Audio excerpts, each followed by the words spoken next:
छोटा व्यापारी 1,000 रुपए में किराए की दुकान लेता है, 500 रुपया 1,000 रुपया उस दुकान का भाड़ा देता है। छोटी दुकान खोला था और आपने ऐसा बढ़ावा दे दिया कि अब नेट से मार्केटिंग हो रही है। उसको मार्केटिंग जब शुरू हो गई, लोग फोन कर दे रहे हैं, माल वालों का माल तो घर आ जा रहा है, माल वालों के किराना का सामान उनके फोन से घर आ जा रहा है, माल वालों का जूता चप्पल कपड़ा सौंदर्य सामग्री केवल फोन से सब्जी तक उनके घर पहुंच जा रही है। लेकिन जो गरीब दुकानदार है, व्यापारी है, जरा उसकी दशा पूछो, अपने दुकान का भाड़ा तक नहीं दे पा रहा है, उसका किराया तक नहीं दे पा रहा जी। सब चंगा से सरकार की बातों को हम लोग सुना जाए उस पक्ष के, तो सब ठीक है, कहीं कोई गड़बड़ी नहीं। धन प्रबंधन एक बड़ा विषय है और आपके माध्यम से सत्ता पक्ष से कहना चाहता हूं, बहुत कम समय, केवल एक उदाहरण देकर बात खत्म करूं। ऐसा धन प्रबंधन है कि हम सांसदों को 5 करोड़ सांसद निधि मिलती है, यह जनता भी जानती है और सरकार भी जानती है, लेकिन मिलता कितना है? 4 करोड़ 90 लाख। और जब वो जिले पर आप धन लिखेंगे तो 2% स्टेशनरी चार्ज कटेगा और 18% जीएसटी कटेगा, तो मिलेगा आपको 3 करोड़ 90 लाख का ही बमुश्किल काम करा सकते हैं। यह सरकार का धन प्रबंधन है। अगर इससे अधिक हमारे सत्ता पक्ष के साथी पाएंगे तो हमको बताएंगे। जो धन प्रबंधन है, बड़ा अच्छा लगा था वित्त मंत्री जी का उस दिन का भाषण सुन करके कि 7 लाख तक हम टैक्स नहीं लेंगे और 30 करोड़ जो कमाएगा 30 लाख उससे इतना लेंगे, 80 करोड़ जो कमाएगा उससे इतना लेंगे। लेकिन ये नहीं बताया गया जो डायरेक्ट कर है, इनडायरेक्ट कर में आप जनता मारी जा रही है। डायरेक्ट कर वालों को कितना लाख रुपया उनका बट्टे खाते में डाल दिया जाता है। जो अधिक करदाता है उनका कर्जा माफ होता है और उनके धन बट्टा खाते में डाल दिए जाते हैं, और कम कर देने वाला मतदाता उसका पंपिंग सेट का ऋण भी नहीं माफ होता है। 10,000 रुपया कर्जा लिया है, वह भी माफ नहीं होता है। मैं सत्ता से कहूंगा सब चंगा से, लेकिन कब चंगा से? जब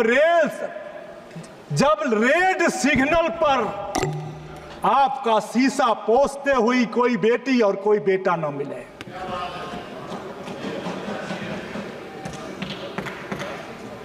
जब शादी पैसे के अभाव में किसी बेटी की शादी रुकती है तब पीड़ा होती है। और जो हमारा धन प्रबंधन है, माननीय सभापति महोदय, आज तक यह सरकार कहती है, हमको तो बड़ा भ्रम होता है, विकसित भारत विकसित भारत विकसित भारत, और इस विकसित भारत की कल्पना में मैं साधुवाद देता हूं अपने भारतीय जनता पार्टी के भाइयों को कि सदन में भाजपा का नाम लेना बंद कर दिया है। केवल माननीय मोदी जी का नाम से शुरू भाषण होता है और उन्हीं के नाम पर खत्म होता है।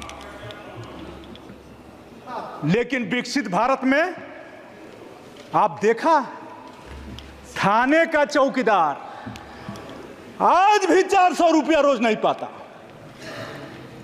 गरीबों की सेवा करने के लिए आंगनबाड़ी कार्यकर्त्री, रोजगार सेवक, सहायिका, आशा बहू, शिक्षा मित्र और मनरेगा का मजदूर भी आज तक 400 रुपया रोज आप नहीं दे पाए, और आप 400 पार का नारा दे रहे थे।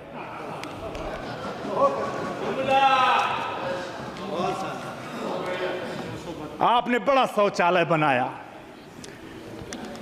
इतना शौचालय बनाया कि कितने का? 12,000 का। अरे जाइए 5 स्टार होटल में एक कमरे का भाड़ा 12,000 है। लाख में? नहीं भाई, लाख वाले में नहीं गया मैं। हाँ, ये जरूर है कि आप जल नल से पानी दे रहे हैं फ्री में,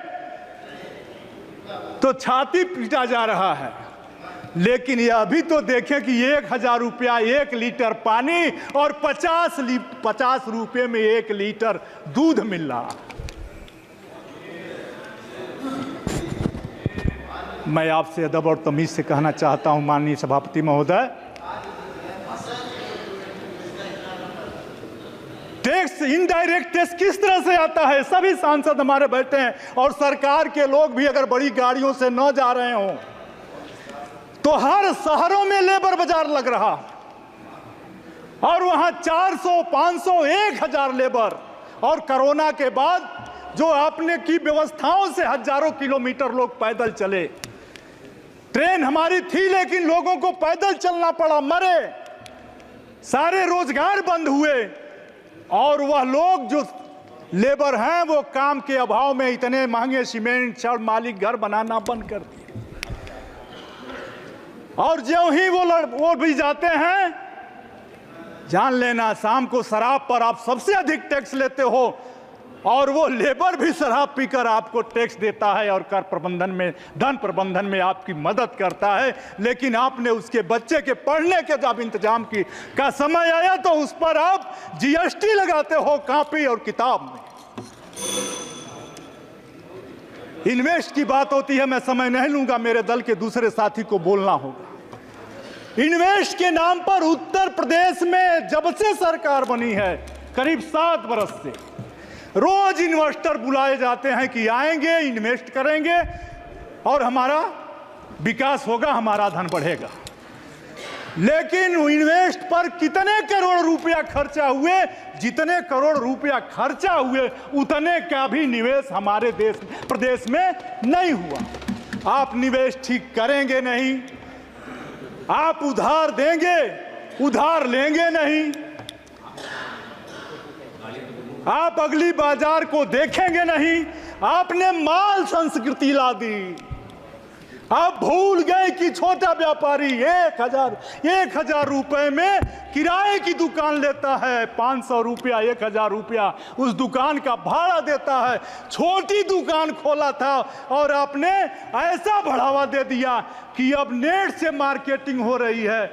उसको मार्केटिंग जब शुरू हो गई, लोग फोन कर दे रहे हैं, माल वालों का माल तो घर आ जा रहा है, माल वालों के किराना का सामान उनके फोन से घर आ जा रहा है, माल वालों का जूता, चप्पल, कपड़ा, सौंदर्य सामग्री केवल फोन से सब्जी तक उनके घर पहुंच जा रही है। लेकिन जो गरीब दुकानदार है, व्यापारी है, जरा उसकी दशा पूछो, अपने दुकान का भाड़ा तक नहीं दे पा रहा है, उसका किराया तक नहीं दे पा रहा। इसलिए मैं अंत में इतना ही कहूंगा कि जो आपने व्यवस्था दी है, इन व्यवस्थाओं की बदौलत आप विकसित हो सकते हैं, ऑनरेबल मेंबर श्रीमती ज्योति, लेकिन देश का गरीब नहीं विकसित होता है।